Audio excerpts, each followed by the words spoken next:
through? Has it been sort of stages of grief? Have you gone through, anger, rejection of what happened? I mean, when it was over, 11 o'clock kickoff, so we had a lot of time. So to be honest with you, it gave me a chance to go home and go over my 14-year-old's games, his last 2 games. So he got 2 hours of punishment.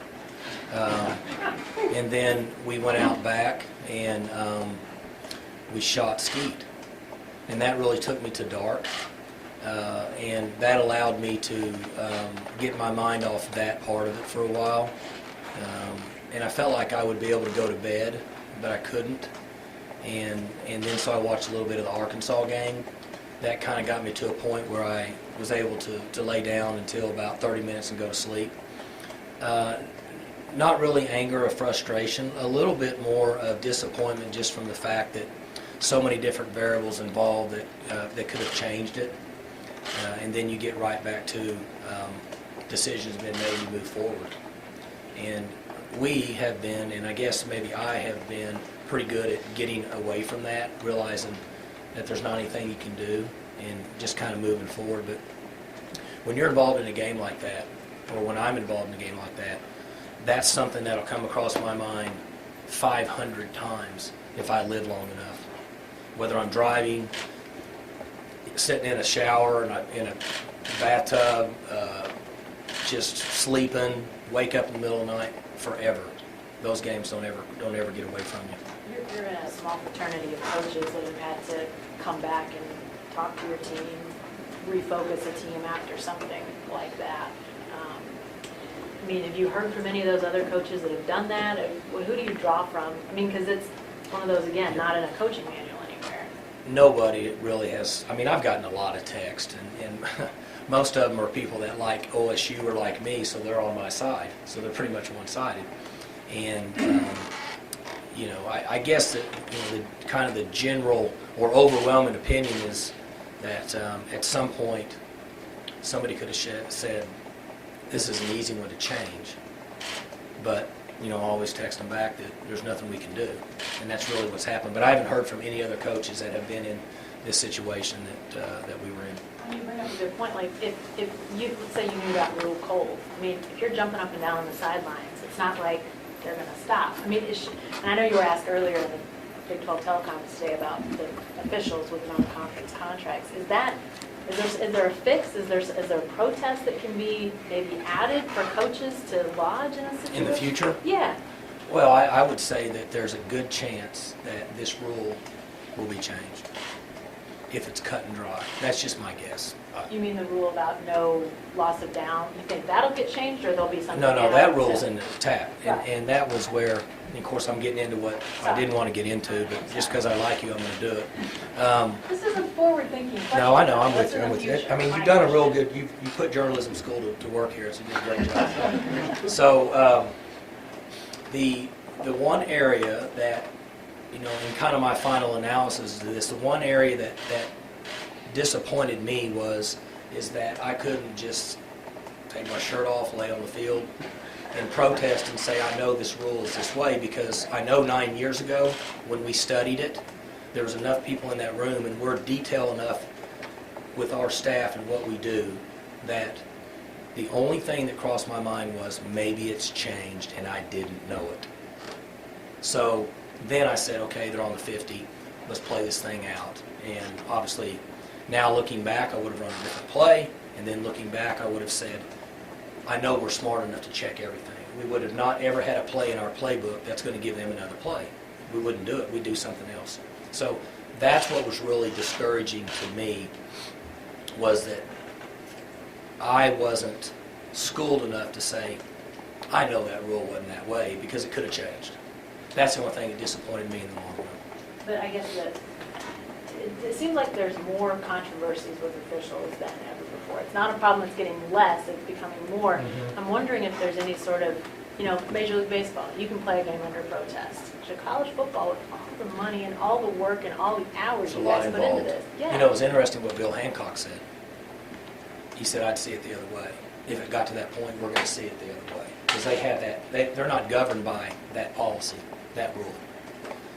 So in the end, I'm going to guess that there is going to be a group come together and say, if something like that were to happen, with all the respect in the world to them and what they did,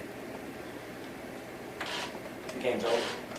And so the evidence is clear, and I bet you in the future that somebody has to say, we have to change that, I'm sorry. That would be my guess. And because now you have a lot of things that happen, but there's more time on the clock. There could be 2 or 3 plays, so you really don't know. Here we knew. I honestly thought they were going to change it. When I was in the locker room, I thought they'll change it. But again, that shows how much I know when it comes to rules and NCAA and such. Moving forward, Mike, will you change a clock-killing situation like that in future games with what you asked Mason or your offense to do, number one? And number two, will you defend last-second play or on-time plays that Central Michigan ran differently? Will you continue to rush 5? Or will you play more prevent, maybe rush 3, drop more deep? Well, there's corrections you can make. You talking about the very last play of the game? Yeah, I want to know if you change either what you did offensively or defensively, what you would change. You talking about what we did? Yeah. Why would you change? That's the safest play in the world now. The game's over. No, against Central Michigan's Hail Mary. But why? No, you asked me or them? Which play? Well, I asked you 2 different plays. The play that we ran? Yeah. Why would you change? Because it was because it was a grounding call that unfairly or not awarded them an extra play. I mean, do you run a receive? In other words, I guess I'm asking you. No, we already studied that. Okay. The only thing that I was deficient in is not knowing the rule. The game's over, right? But you could have run a receiver to. I could have done just what I did, and the game's over. Right. We had 8 guys on the field, a guy in the box, and the Big 12 office that all screwed it up. Yeah. I mean, to a certain extent, my release was I'm disappointed that we didn't do something different, and that I didn't know that I could have said, listen, I'm taking my shirt off, I'm laying on the field. It's over. Don't do it. Now, they would have done it. They'd have run another play because they were convinced that they got another play. Well, you were pretty self-critical in the post game about. Sure, I'm So, self-critical because based on I got that, 132 guys that busted their butt all Right. week, and because me not being strong enough with the rules to say you're wrong, Okay. my guys lost a game. So you're more upset with not Knowing for that sure. part, not Yeah. the. Now, I'll be honest with you, the rule book's this thick, Yeah. and there's a lot of fine print. It's like you bought a house, right? Right. Have you ever bought a house? Yes, I Did have. you ever read that fine print? Not as much as I should. Right, you looked at the realtor, you looked at the people Right. involved and said, is this the way it's supposed to be? Because if it's not, I need to know it. I ain't reading all this, right? Well, it's the same thing. We know a lot of the rules. Like, I have a really good feel for a lot of them, but I didn't know for sure that I was right. I wish I would have. Yeah. Now, the last play, we could have done some things different. But here's what happened to kind of sum it up. There's 2 ways. You play way back or you pressure. We've pressured before and it's been great for us, Right. okay? Ramon was back, saw the guy catch the ball on what, 7-yard line or what was it? 9-9. So he's like me, I was standing right here. I thought, it's not even going to get in the end zone. Wrap the guy up, let's secure the ball. That's what he did. So you really couldn't blame him either, because that's what he did. Now, there were some guys that were in a trail mode that we can teach and coach to be more aware of what was going on, and they could have probably made that play, but they got surprised a little bit, just like I did, because I sit there and looked at it and I thought, I would have done the same thing. So you have to coach a mistake based on us not putting them in the position to be in if you do pressure them. But there's 2 ways to do it. You either pressure them, try to force an early throw, or you stay way back and play the jump ball. And you'll continue to pressure. Well, I'm not going to give all I'm not spilling the beans, I mean, but I believe in both, I'll say Okay, that. that's fair. Yeah. And those are quality questions that I didn't get covered yesterday. But really, to a point, it's kind of over. There is nothing else to talk about, you know. Would I change what we did on offense? No, because the game's over. Well, Mike, there's also the question, is that even intentional grounding? Because Rudolph wasn't really under duress. It's almost like a spike out of bounds downfield. And I like how you're thinking, because when we put this in, we knew that the game was over. Because see, on penalties accepted on the other side of the ball, like a lot of times on a safety where a punter takes and runs and gives the safety, you just teach all your linemen to hold the guys, right? Because if they accept the penalty, guess what? You get another down. Okay? It's the same concept. And that's why I was so frustrated that night, because I knew that an accepted penalty by the defense with the clock expired, the game's over. Now, if the offense runs a play and the defense it gets penalized, then you can extend the game in most cases. Now, there's some fine print, but we were all aware of that. That's why I was, at the end of the night, laying down, that's why I was most upset. Because I should have just said, I know the rule. When your media relations staff and your PR staff is contacting the Big 12 trying to figure this out post-game, how involved were you in that? Were you having conversations with anyone, or were you just kind of get back to me? Just about like when you guys ask me other questions, and I say I'm just a guy standing there and somebody else is doing it. I mean, I wasn't really involved. Our guys were, these guys over here were going crazy. They were working their tails off and this and that and doing everything they could do. But then in the end, one rule that is clear, if you look at the NCAA's rule, the game's not over until the official says the game's over. He never said the game was over. That's what I think will be changed. I wasn't on the Big 12 teleconference earlier, but I heard that. Oh, now you're gonna make me relive the whole thing. No, just one. And Just the one other thing. day you weren't in there when I finished my post game, and I relived it just because I like you You like me too? and Jenny. Yeah, I'm glad Trammell's not here. Is he? No. Go ahead. But the idea of a lower level conference officiating crew coming into place, apparently, It's got nothing to do with anything, nothing. But I feel like we should have our officials in our games, in Power 5 conference games. That's just my opinion.